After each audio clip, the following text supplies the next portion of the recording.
अस्सलाम वालेकुम दोस्तों, आपके अपने चैनल प्योर देसी टिप्स में हम आपको खुशामदीद कहते हैं। मैं हूं आपका होस्ट हकीम मोहम्मद जावेद। दोस्तों, आज आपके लिए एक ऐसा ज़बरदस्त नुस्खा लेकर हाजिर हुआ हूं जिसके इस्तेमाल से आप अपने बड़े हुए पेट को कम कर सकते हैं, जिस्म की फालतू चर्बी को पिघला सकते हैं। सिर्फ 1 महीने में ये 5 से 7 किलो वज़न लाजमी कम करता है। ऐसा ज़बरदस्त नुस्खा है। इस नुस्खे को बहुत से लोगों ने मुख्तलिफ़ तरीके से इस्तेमाल किया होगा, लेकिन इस नुस्खे के जो मुकम्मल इंग्रेडिएंट्स हैं उनकी मुकम्मल तफसील मैं आपको बताऊंगा। ये एक ऐसा नुस्खा है जो जिस्म की फालतू चर्बी को पिघलाने में बहुत ज़्यादा कारआमद साबित होता है। इसके अलावा ये बढ़े हुए पेट को कम करता है। वज़न में कमी करने के लिए बहुत ही आला, बहुत ही ज़बरदस्त नुस्खा है। ऐसे तमाम तरह अफराद जिनका बैठने का काम है, बैठ बैठ के पेट बाहर को आ गया है, या पेट में गैस रहती है, पेट में तेज़ाबियत रहती है, तो उनके लिए नुस्खा है। जो अपने जिस्म को कम करना चाहते हैं, वेट को लूज़ करना चाहते हैं, चाहे वो मर्द हो या ख़वातीन हो, वो इस नुस्खे को इस्तेमाल करके फ़ायदा हासिल कर सकती हैं। इस नुस्खे को मैंने एक अपने मरीज़ को बताया, उसने 1 महीने में 12 किलो तक वज़न कम किया है। फ़र्क ये है कि सिर्फ करना इतना होता है कि जब कोई भी नुस्खा इस्तेमाल करते हैं उसके साथ साथ आपने अपनी डाइटिंग का भी लाजमी ख्याल रखना होता है। ये नहीं कि आप इधर से आप दवाई का भी इस्तेमाल करें, नुस्खाजात का भी इस्तेमाल करें, उधर से आप खाना पीना भी अपना अच्छा रखें, तो इस तरह से नहीं होता। लेकिन अपनी डाइटिंग का ख्याल लाजमी रखना पड़ता है। ज़्यादा नहीं, मैं हमेशा यही कहता हूँ कि मोटापे को कम करने के लिए कभी भी खाना पीना नहीं छोड़ना चाहिए, डाइटिंग नहीं करनी चाहिए।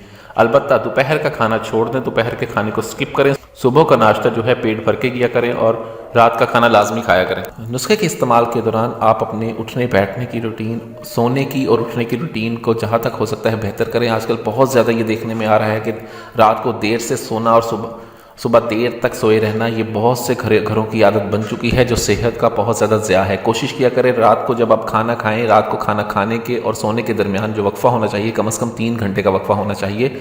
आजकल ये रूटीन देखने में आई है कि लोग खाना खाते हैं, खाना खाते ही सो जाते हैं। इससे पेट की बीमारियाँ बढ़ती हैं, मैदा ख़राब होता है। इस नुस्खे को इस्तेमाल करके आप अपने वज़न को कम कर सकते हैं। साथ में ये कुछ एहतियाती तदाबीर बताई हैं मैंने, इन पर अमल करके आपको बहुत ज़्यादा अच्छा और बहुत जल्दी फ़ायदा होगा। नुस्खा क्या है? आपने करना ये है कि आपने 200 ग्राम सफ़ेद ज़ीरा लेना है और आपने 30 ग्राम लेनी है सना मक्की। 200 ग्राम सफ़ेद ज़ीरा और 30 ग्राम सना मक्की ले लें। आप इन दोनों को आपस में मिक्स करके अच्छी तरह से बारीक पीस लें। ग्राइंडर में आप इसे ग्राइंड भी कर सकते हैं। अच्छी तरह से ग्राइंड करके आप इसको संभाल के रख लें। रोज़ाना आपने 1 गिलास पानी में इसको भिगो के जो रख दें, 1 गिलास पानी में भिगो के इसको रात को रखा रहने दें। सुबह उठें और निहार मुँह इसको छान के पानी को बॉयल कर लें। पानी को बॉयल करने के बाद इसको कहवे की तरह पिएं, ठीक है। और इसमें 1 लीमू लाजमी डालना है। जब आप इसके पानी को बॉयल कर लें, उसमें 1 लीमू का रस डाल के इसको पिएं। 15 दिन में आपके वज़न को फ़र्क पड़ेगा। अल्हम्दुलिल्लाह, ये बहुत ही ज़बरदस्त नुस्खा है। इस नुस्खे को इस्तेमाल करके बहुत से लोग फ़ायदा हासिल कर चुके हैं। वीडियो अच्छी लगी हो तो वीडियो को लाइक करें, वीडियो को शेयर ज़रूर किया करें, ताकि दूसरे लोग भी आपसे फ़ायदा उठा सकें, मुझे अगली वीडियो तक के लिए इजाज़त दें। अपनी सेहत का बहुत ख्याल रखें। शुक्रिया। अल्लाह हाफ़िज़।